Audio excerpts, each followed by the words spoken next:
Zero लगाते लगाते थक जाएंगे, इतना कर्जा एक आदमी को दिया है। 11 लाख करोड़ रुपए पूंजीपतियों का माफ कर दिया। तुम कभी LIC बेचना चाहते हो, कभी बैंक बेचना चाहते हो, कभी ग्रामीण बैंक बेचना चाहते हो। ये योजनाएं हम चलने नहीं देंगे। मैं पहला आदमी था, टेबल पे चढ़ के मैंने माइक तोड़ने का काम किया था। मैंने कहा था किसानों की हड्डी तोड़ोगे तो तुम्हारी सरकार चलने नहीं देंगे। ये मुद्दा आपकी बैंक की बर्बादी का भी है और ये मुद्दा इस देश की बर्बादी का भी है। और ये मुद्दा, आपका मुद्दा मेरे दिल से जुड़ा हुआ मुद्दा है। और मैं मोदी जी की तरह नकली भाषण नहीं दे रहा हूं। अगर वे देश का प्रतिनिधित्व कर रहे हैं, आप सारे लोग बैंक कर्मचारियों की आवाज बनकर यहां पर आए। साथियों और दोस्तों, आपका मुद्दा मेरे दिल से जुड़ा हुआ मुद्दा है और मैं मोदी जी की तरह नकली भाषण नहीं दे रहा हूं। अगर देश की संसद में मेरी 10 स्पीच आप सुनेंगे तो 9 बार कम से कम मैंने बैंक कर्मचारियों का और बैंक को बेचे जाने का मुद्दा उठाया है। आप चेक कर सकते हैं इसको। इस देश की संसद में सबसे ज्यादा मुद्दा बैंक कर्मचारियों का उठाने का काम किया। और इसकी वजह क्या है? क्या इसकी वजह है? क्योंकि मैंने खुद कर्मचारी वर्ग के लिए, मजदूरों के लिए, किसानों के लिए अपने जीवन में एक लंबी लड़ाई लड़ी है, संघर्ष किया है, धरना प्रदर्शन किया है, आंदोलन किया है। तो आज जब सदन में आपके आशीर्वाद से मुझे पहुंचने का मौका मिला है तो मेरी ये चिंता है कि अगर बैंक नहीं बचेंगे तो देश की अर्थव्यवस्था नहीं बचेगी, और देश की अर्थव्यवस्था अगर नहीं बचेगी तो आम इंसान नहीं बचेगा। उसकी जिंदगी की दुश्वारियां बढ़ती जाएंगी। आज क्या हालत है देश के बैंकों की? चंद पूंजीपतियों के लिए ये सरकार काम कर रही है। मैंने इसका उदाहरण दिया था और एक अजीब हालत हो गई है। पहले बीमार करने में आपकी भूमिका, और जब बीमार हो गया तो कह देते हो अब तो ये बीमार हो गया, हमारे किसी काम का नहीं, इसको बेच दो।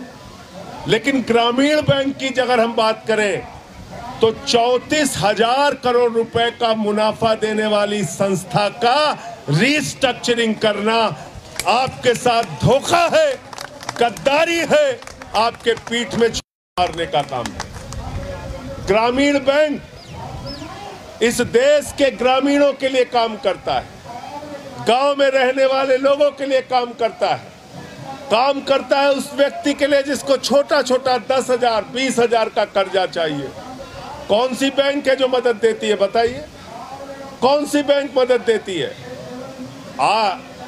ग्रामीण बैंक की जितनी शाखाएं मैं अपने जिले में जानता हूं, ग्रामीण क्षेत्रों में जितनी शाखाएं ग्रामीण बैंक की हैं, आप प्राइवेट बैंकों वालों को कह दीजिए जाके उन गांवों में बैंक खोल के दिखाओ और कर्मचारियों से बोलो काम करके दिखाएं। हिम्मत है काम करके दिखाएंगे? उनको आपने बड़े बड़े शहरों में बड़ा बड़ा शोरूम टाइप का बैंक बनाने के लिए पैसा दे दिया, छूट दे दी, सब कुछ दे दिया। और ग्रामीण बैंक को मदद करने की जहां बात आती है, आप कहते हो नहीं नहीं ये तो बीमार हो चुका है, इसको बेचना है। बताइए, इस वर्ष का भी मैं पूछ रहा था, 2021 में 3,000 करोड़ का मुनाफा ग्रामीण बैंक ने इस देश को दिया है, 3,000 करोड़ रुपए का। ये आपके अध्यक्ष जी ने बताया मुझे। आप बताइए, ऐसी संस्था को आप रीस्ट्रक्चरिंग के नाम पे, ये रीस्ट्रक्चरिंग वगैरह शब्द से ज्यादा आप लोग प्रभावित मत होइएगा, मैं कहना चाहता हूं। इनकी सारी चालबाजियां मैं पहचानता हूं। ये जब बोले इंसेंटिव देना है, जब बोले पूंजीपतियों को तो थोड़ा टैक्स में रिलैक्सेशन देना है, तो आप समझ लेना बड़ा खेल आपके साथ होने वाला है। उनको मिलने वाली छूट, आपको मालूम है, जीरो लगाते लगाते थक जाएंगे। अभी महंगाई पे मैंने भाषण दिया तो मैं बोल रहा था, अग्निपथ में नौजवानों के लिए पैसा नहीं है, बैंक कर्मचारियों के लिए पैसा नहीं है, मजदूरों के लिए पैसा नहीं है, किसानों को उसके फसल का दाम देने के लिए पैसा नहीं है, लेकिन पैसा है किसके लिए? किसके लिए पैसा है? इस देश में 11 लाख करोड़ रुपए का कर्जा चंद पूंजीपतियों का माफ किया गया है। 11 लाख करोड़ रुपए का कर्जा। आप बताइए बैंक कैसे बचेगा? कैसे बचेगा बैंक? किसी को 2.5 लाख 2 लाख रुपए भी अगर कर्ज चाहिए होता है, उससे तमाम कागज मांगे जाते हैं, उसमें तमाम जांचें कराई जाती हैं, तब उसको 2 लाख 2.5 लाख 1 लाख रुपए का कर्जा मिलता है। लेकिन आप जरा कल्पना कीजिए कि जो लोग 2.5 लाख करोड़ रुपए का कर्जा लेके बैठे हैं, उनको सरकार कर्जे पे कर्जा बांटती जा रही है। बैंकों में किसका पैसा है? किसान का पैसा है, मजदूर का पैसा है, नौजवान का पैसा है, छोटे व्यापारी का पैसा है, आम आदमी का पैसा है। और वो सारा बैंकों का पैसा उठा के अकेले अडानी को 2.5 लाख करोड़ रुपए का कर्जा दिया। नरेंद्र मोदी जी की सरकार ने 2.5 लाख करोड़ रुपए। जीरो लगाते लगाते थक जाएंगे, इतना कर्जा एक आदमी को दिया है। 11 लाख करोड़ रुपए पूंजीपतियों का माफ कर दिया। 12 लाख करोड़ रुपए एनपीए हो चुका है। आपकी पॉलिसीज ने इस देश के बैंकों को बर्बाद किया है। आपकी योजनाओं ने इस देश के बैंकों को बर्बाद किया है। तुम कभी एलआईसी बेचना चाहते हो, कभी बैंक बेचना चाहते हो, कभी ग्रामीण बैंक बेचना चाहते हो। ये योजनाएं हम चलने नहीं देंगे और जमकर आपकी इन देश को बेचने की नीतियों का विरोध किया जाएगा। और इसलिए मैं आपसे ये कहने के लिए आया हूं कि मैं देश की संसद में आपके मुद्दे को बराबर उठाता रहा हूं। आज सड़क पर आकर आपके इस धरने में आपके मुद्दे को उठा रहा हूं और आगे भी जब भी आप मुझे बुलाएंगे आपकी आवाज को बुलंद करूंगा और जो भी आपका आंदोलन होगा उसमें शामिल होऊंगा और देश की संसद में भी आपके मुद्दे को उठाने का काम करूंगा। हम लोग डरने वाले लोग नहीं हैं। किसानों के आंदोलन में जब इस देश के अंदर काला कानून लेने का काम कर लेके आई थी नरेंद्र मोदी जी की सरकार, मैं पहला आदमी था, टेबल पे चढ़ के मैंने माइक तोड़ने का काम किया था। मैंने कहा था किसानों की हड्डी तोड़ोगे तो तुम्हारी सरकार चलने नहीं देंगे।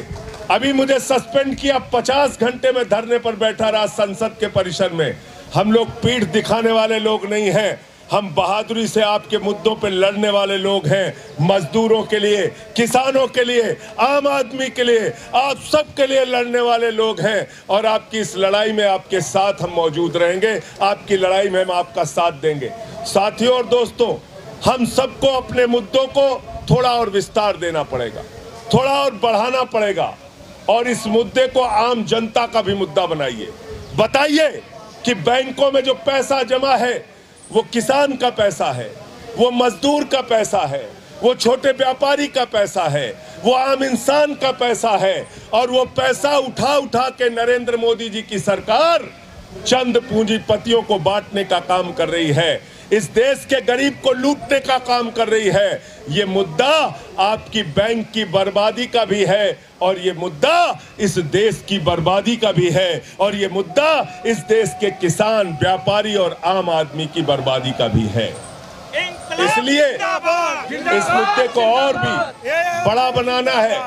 बैंकों की बर्बादी के जितने भी मामले इस देश के अंदर आए हैं और जितना भी उस मुद्दे को सदन में उठाने की जरूरत हुई है, पहले भी आपके साथ रहा हूं, आगे भी आपके साथ रहूंगा। बहुत बहुत शुक्रिया, आपने मुझे यहां पर बुलाया, अपनी बात कहने का मौका दिया। बहुत बहुत धन्यवाद।